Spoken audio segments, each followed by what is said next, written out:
Assalamualaikum warahmatullahi wabarakatuh.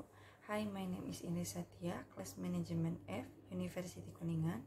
I will present the part of speech. Please enjoy the video. Let's get started. Nah, apa sih part of speech itu?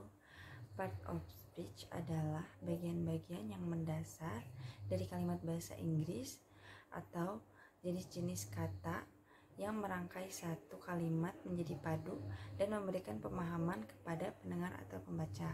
Ada 8 jenis part of speech, antara lain noun, pronoun, verb, adjective, adverb, preposition, conjunction, interjection. Nah, mari kita bahas satu persatu ya. Noun atau kata benda, kata yang biasa digunakan untuk menyebut nama orang, tempat, benda, ataupun ide. Noun biasanya diawali oleh partikel a, n, atau the. Nah, ada 2 jenis noun, yaitu proper noun. Proper noun adalah kata yang mengandung julukan atau nama yang biasa diawali oleh huruf kapital. Yang kedua, common noun. Common noun itu yang tidak berbentuk atau tidak mengandung nama atau julukan dan biasa diawali tidak menggunakan huruf kapital. Nah, ada 2 macam noun ya. Yang pertama, common noun itu umum. Contoh katanya country, desert, atau psikis. Example, contoh kalimatnya, there is a country with a Muslim majority. Jadi country sama dengan negara, artinya negara. Jadi tidak ditunjukkan negara mana yang mayoritasnya Islam. Nah, yang kedua itu proper noun spesifik.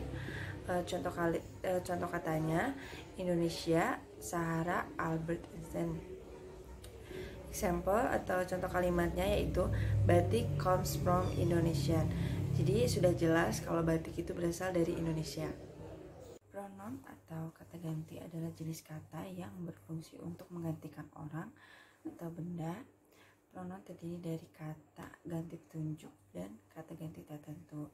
Nah, ada beberapa macam-macam pronoun. Yang pertama, personal pronoun itu kata ganti orang. Contoh kalimatnya yaitu you are very handsome. Jadi you-nya itu tidak ditunjukkan nama, jadi diganti menjadi you. Kamu sangat ganteng. Yang kedua, demonstrative pronoun yaitu menunjukkan sesuatu. Contoh kalimatnya this is my cat. Ini adalah kucing saya. Jadi menunjukkan, this itu menunjukkan. Yang ketiga, interrogative pronoun atau menanyakan subjek atau objek. Contoh kalimatnya yaitu what are you doing here? Apa yang sedang kamu lakukan di sini? Yang keempat, relative pronoun atau menghubungkan noun. Contoh kalimatnya which. Nah, yang kelima ada indefinite pronoun yaitu merujuk ke subjek atau objek. Contoh kalimatnya I have someone I like. Terus yang keenam ada reflection pronoun dan intensive pronoun, sesuatu kegiatan yang dilakukan oleh subjek itu sendiri. Contoh kalimatnya love yourself. Terus yang ketujuh ada reciprocal pronoun yaitu timbal balik. Contoh katanya itu each other atau one another. Verb atau kata kerja, mungkin kalian sudah sering mendengar verb ya, yaitu digunakan untuk menunjukkan tindakan dari subjek, menunjukkan peristiwa atau keadaan atau kegiatan. Example, contoh kalimatnya yaitu I cooked nuggets yesterday. Saya menggoreng nugget kemarin. Cook yaitu menggoreng sama dengan kegiatan. Contoh keduanya I have forgotten him.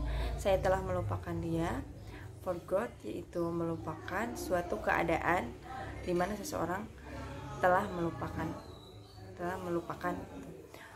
Yang ketiga yaitu she go to campus every day. Jadi dia pergi ke kampus setiap hari.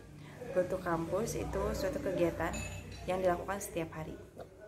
Adjektif atau kata sifat adalah rupa dan keadaan yang tampak pada suatu benda atau orang. Contohnya itu old, young, bad, fat, thick, big, small, pretty, dan sebagainya. Contoh kalimatnya itu the house is old.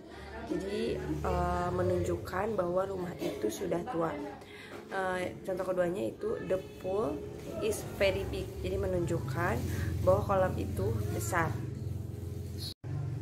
Adverb atau kata tambahan atau keterangan adalah kata yang dipakai untuk menerangkan kata kerja, kata sifat, atau kata tambahan lainnya.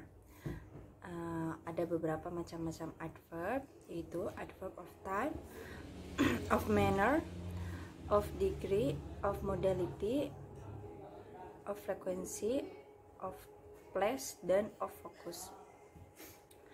Example, yesterday morning she came to my office. Yang kedua, he ran so fast. Yang ketiga, sometimes it is okay to be angry. Preposition atau kata depan merupakan suatu part of speech yang diletakkan sebelum noun atau pronoun untuk membentuk suatu frasa yang memodifikasi kata lainnya dalam suatu kalimat. Ada macam-macam preposition. Yang pertama, preposition of time. Contoh katanya itu after, before, during, since, until. Example of sentence, I will go home, leave after the bus come. Yang kedua yaitu preposition of place. Contoh katanya itu above, at, in, on, under. Example of sentence-nya, the book lost under the table. Conjunction, kata sambung, adalah kata yang digunakan untuk menyambungkan dua kalimat atau dua kata, juga ungkapan-ungkapan menjadi satu. Example of sentence, I like Atar for he is very humble and friendly. Contoh keduanya itu I want to drink coffee but at the same time I want to eat durian too. Yang terakhir adalah interjection, yaitu kata seru. Ialah kata yang digunakan untuk menyatakan perasaan atau suatu kata yang menggambarkan keadaan suka, duka, marah, terkejut, dan sebagainya. Example of sentence, oops, I didn't mean it. Yang kedua, what the hell, I miss him. Yang ketiga yaitu your word is so disgusting. Oke guys, thank you for watching this video. Semoga videonya bermanfaat dan dapat dipahami. Dan see you next again.